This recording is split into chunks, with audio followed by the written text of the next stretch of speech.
আসসালামু আলাইকুম। টাটকা টিপসে সবাইকে স্বাগত। আশা করি সকলে ভালো আছেন। আপনাদের দোয়ায় আমি আলহামদুলিল্লাহ ভালো আছি। তো আজকে সকাল, সকাল চলে আসলাম একটা বিলের ভিতরে একটা বদ্ধ জলাশয়ে মাছ ধরতে। এখানে নাকি অনেক কই মাছ আছে। সবাই নাকি অনেক, অনেক কই মাছ ধরতেছে।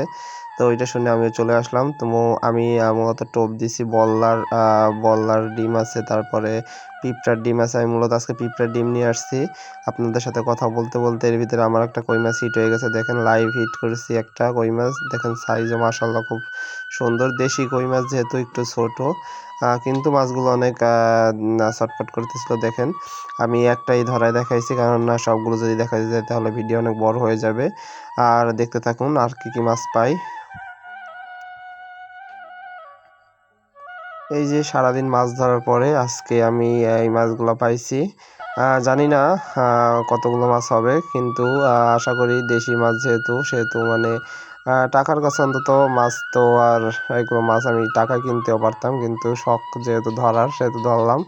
তো কার কার কাছে ভিডিওটা কেমন লাগছে অবশ্যই জানাবেন, আর মাছগুলো কেমন লাগছে আপনাদের কাছে অবশ্যই জানাবেন। তো আজকের ভিডিও এই পর্যন্তই। সবাই সুস্থ থাকবেন, ভালো থাকবেন। আল্লাহ হাফেজ। আসসালামু আলাইকুম।